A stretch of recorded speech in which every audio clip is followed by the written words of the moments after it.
In this video, I'm going to be going over some of the items that have been added to the Kilborn Marine Sales diorama. I've added quite a few things that are subliminal details, but they all add a little something extra to the diorama as a whole. And we're going to be taking a little closer look at these with some still photos in slideshow format. And those include the rack that was scratch built for the outboard motors, the fuel pump that was added towards the end of the dock, some miscellaneous items in the junkyard, as well as the Hobo Jungle or Hobo Campground, depending on your outlook, that was recently added and is still being added to, with some smaller minor details. So we'll start with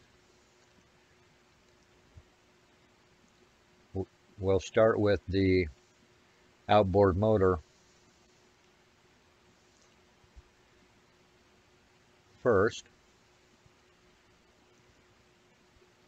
and then we'll continue on down the line with other items as well.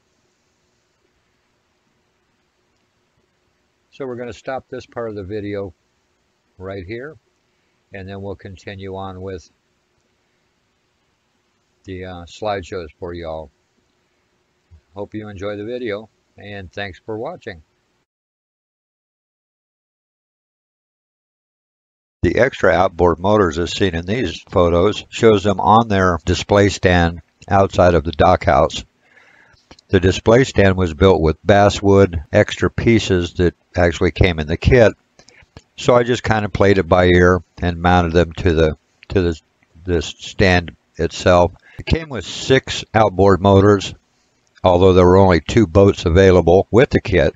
So I used the extras as kind of a display, and in the first shot you see they are just on there and they're all bright and shiny and looking new.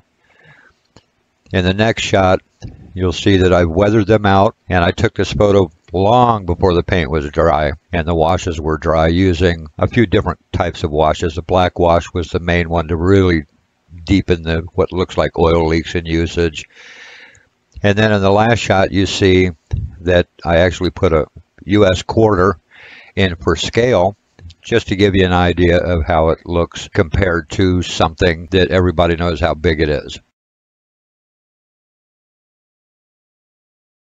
Next up, we have the gas pump that goes on the end of the dock, and you'll see a couple of before and after shots, once again with the US quarter for scale. And then this was done painted with flat red with a flat white, with one of the decals added from the kit to give it a Texaco look.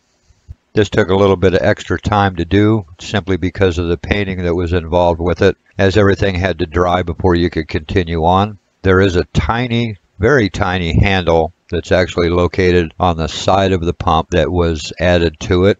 It came with 3 of these handles, likely because you were probably going to break at least one of them before you managed to get one actually onto the pump itself.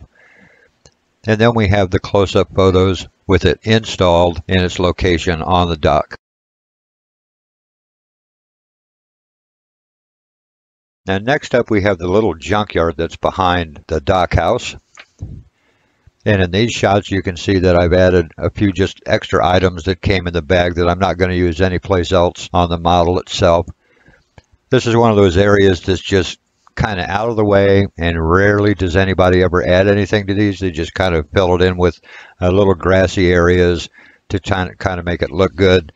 But I thought I'd throw something else in there just for a little extra added detail.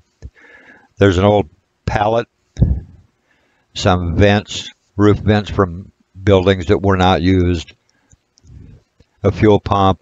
I think there's a couple of tires in there that are buried.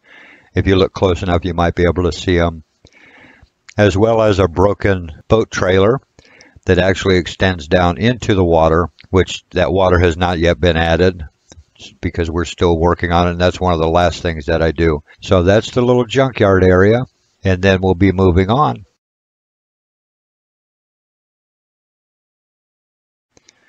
Now we move on to the Hobo Camp, And in these photos, you can see a variety of different things. We've got the hobos, and there are actually 5 hobos in this part of the diorama, as well as some various items that would and could be found in an area where guys are just kind of hiding out and camping out. The tires, an old chair, a pallet.